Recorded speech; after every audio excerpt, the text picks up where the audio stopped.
brought to you by V-Guard. Welcome back. તો ભારે વરસાદમાં વૃક્ષ ધરાશાયી થવા, વૃક્ષ નમી જવા આવી ઘટનાઓ તો આપે સાંભળી છે, પરંતુ હવે ધોધમાર વરસાદનો ભાર વીજપોલ નથી સહન કરી શક્યો। ઘટના બની છે સુરતમાંથી કે જ્યાં ઊન વિસ્તારમાં વીજ કંપનીની બેદરકારી સામે આવી। વરસાદના કારણે બે વીજપોલ રસ્તા પર નમી પડ્યા। વીજપોલ પડતા બે રિક્ષામાં નુકસાન થયું છે। દુર્ઘટનામાં સદનસીબે કોઈ જાનહાનિ નથી સર્જાઈ। વીજપોલ ધરાશાયી થવાની ઘટના સીસીટીવીમાં કેદ થઈ ગઈ। લાઈવ સીસીટીવી અમે આપને બતાવી રહ્યા છે કેવી રીતે આંખના પલકારામાં વીજપોલ ધરાશાયી થઈ ગયા। જો કે બે રિક્ષાને નુકસાન પહોંચ્યું છે। સદનસીબે ત્યાં કોઈ ઉપસ્થિત ન હતું, નહીંતર મોટી જાનહાનિ સર્જાત। વીજપોલ અચાનક જ નમી પડ્યો, જે ઘટના સીસીટીવીમાં કેદ થઈ ગઈ છે।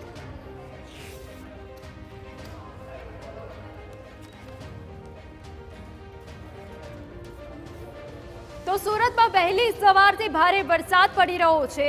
ભારે વરસાદને પગલે જ્યાં શહેરમાં જળબંબાકારની સ્થિતિ છે, તે વચ્ચે વીજપોલ નમી પડ્યો। અમારા સંવાદદાતા બળદેવ સુથાર વધુ વિગત આપી રહ્યા છે। બળદેવ, પૂરી વિગત।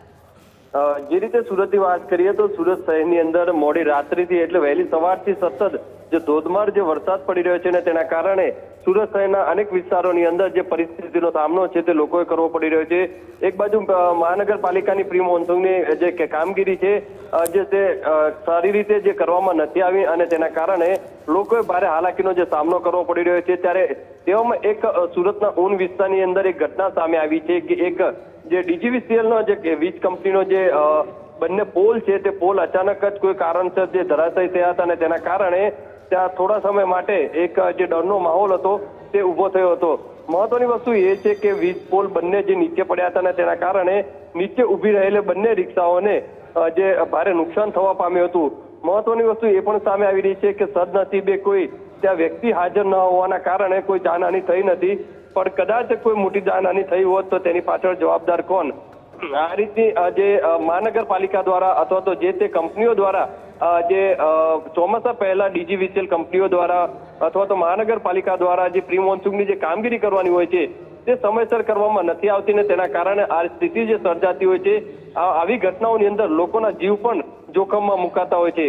ઊન વિસ્તારની અંદર જે ગંભીર ઘટના સામે આવી છે, સીસીટીવીની અંદર સ્પષ્ટપણે જોઈ શકાય છે કે રોડ ઉપર જે રિક્ષા પડેલી છે અને તેના ઉપર જે વીજ પોલ જે ધરાશાય થાય છે, સદનસીબે કોઈ નીચે હોવાના દેખાઈ રહ્યું છે કે ત્યાં કોઈ વ્યક્તિ હાજર ન હતું, જેથી મોટી જાનહાનિ ટળી છે, પરંતુ બે રિક્ષામાં જરૂરથી નુકસાન પહોંચ્યું છે।